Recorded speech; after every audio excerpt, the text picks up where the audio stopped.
Today, I want to talk to you about this one fascinating book, and let me pick that up for you. It's called The Complete Financial History of Berkshire Hathaway, and I'm sure you would actually recognize both these gentlemen, right? Some of the finest investors in the world. While, of course, this is a fairly massive book to read, and if you are a reader, you could just come to the Kunzum bookstore, get this book. But what I really want to talk to you about is only one thing, because you realize, right?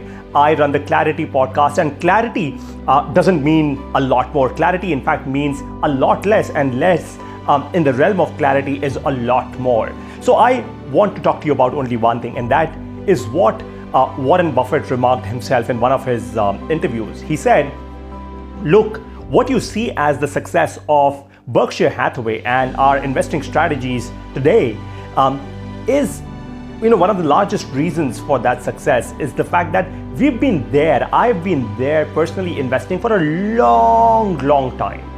I have not just been betting on short-term bets, trying to make a lot more money. Of course, I've been hedging and all of that. But what's most important to understand is that I got this clarity over a journey. And that's why I personally always say that clarity doesn't come in a moment. Clarity is a journey, right?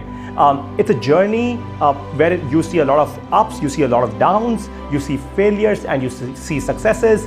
And that's when you sort of suddenly realize that, oh, okay, this is what my strengths are, and finally, if you stick onto something long enough, you succeed. It's fairly simple because you gain a lot more clarity. So it's important as a lesson for all of you. Look, what these two gentlemen in fact represent is the art of investing, right? Is the art of investing, of course, money in their case. But in your case, if you don't yet have a lot of money and what you're actually investing is your time, so what you need to understand is that you need to be very clear about, number one, where you are investing your time, and what are the kinds of returns that you will generate for someone, and what are the kind of returns that you are expecting in return. In this whole realm of clarity, you would actually start doing something very important, and that is you will start saying no to a lot of things. One of the most important fundamentals that you need to understand of this book is the fact that you have to be there long enough. This famous professor, Aswath Damodaran of the New York University, always says that they might know something that I don't, right? Let me just count. They might know something that I don't. Fantastic. I remember this.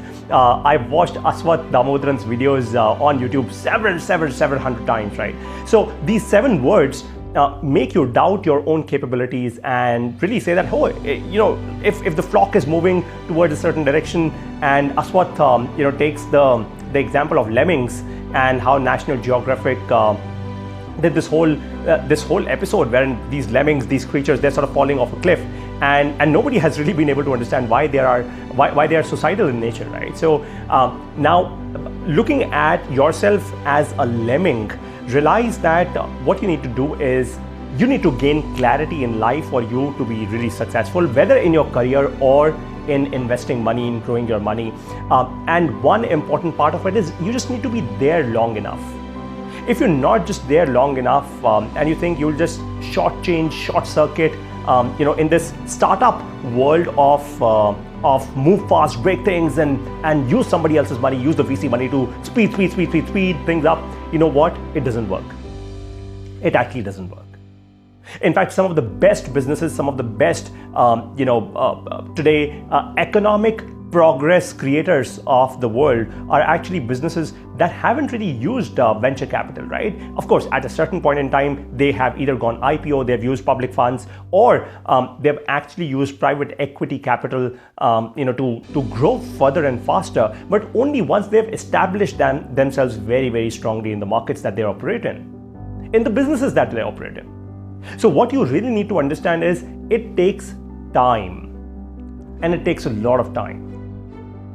And during this journey of a long time, you gain clarity. Just remind yourself of one thing. In this journey, you will fail. It's a given. I have failed multiple times. And that's where you have to pause, just sit back, take a deep breath, and reflect upon your journey. Introspect. What I am doing is, why am I doing it? Just introspect like that. Why am I doing this? Why did I start this? And as Steve Jobs said, right, in one of his famous commencement addresses at the Stanford University, if I'm right, he said, you should live every day of your life almost as if it's the last day of your life, right? And if what you're doing, talk about it to yourself, and if the answer from within you comes as no, if whatever that you're doing, you're not excited with it, then you need to shift gears, you need to shift the boat, you need to change things, you need to get out of it. Just for the sake of a great salary, you can't just be, fixed up in a certain startup. Just for the sake of a great exit, you can't be a liability to somebody else. Let somebody else, take your seat. And I find Elon Musk as a great example to cite here. I think in one of the interviews with Jay Leno, Elon Musk said something very fascinating. When Jay Leno and Elon Musk, they're both sort of walking in this SpaceX factory where there are rocket engines. And Jay Leno asks, Elon Musk that, hey, how many, what's a production capacity like? And Elon Musk says that we build one of these engines every day, literally like that, right? And then Jay Leno says that I'm sure you would have patents on all of this tech that you have. And Elon replies with a fascinating answer. He says, and I quote, I hope that I'm right on this, that patents are for the weak. And I think that's fascinating, that's fantastic, because that's what you should be doing in the age of internet, in the age where we have the capacity and the capability to create the future. We should not really be restricting anything. I mean, I today am building the Clarity podcast. If somebody can actually create and spread clarity better than me, I should literally either join hands with that person, or I should invite them over as investor in my company on the Clarity podcast to help me build this and spread clarity across the world. Simple as that. But why should I restrict people from doing what I am doing? I would never do that. In fact, if any of you watching this video really want to create your own Clarity podcast, please, feel free to use this brand name and create a better Clarity podcast than me. I'd be really, really happy. But what you should definitely do is ask this question: why are you doing this? Because when you ask this question, why you're doing what you're doing, every time you get really confused, every time you have a doubt, you will bounce back. You'll turn back. It'll happen. Resources will come to you, people will come to you, networks will come to you, things will just happen on their own for you. But what's most important is every time you must have this clarity of what's your why. That's about it.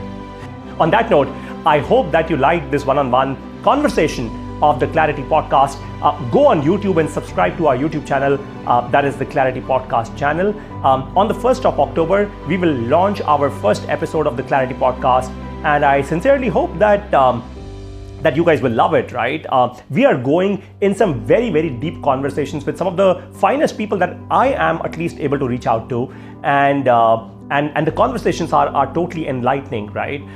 We've created the Clarity podcast with a fascinating manner, right? So for the first 10 minutes of the conversation, it's very, very sharp. I ask my guests what have been the most defining moments of clarity in their life, right? And then if you as an audience are bored after 10 minutes, you can exit out of the podcast, or you can then do a deep dive with us, as in me and my guests on the podcast for the next 35 to 40 minutes. So about 45 to 60 minutes in total, right?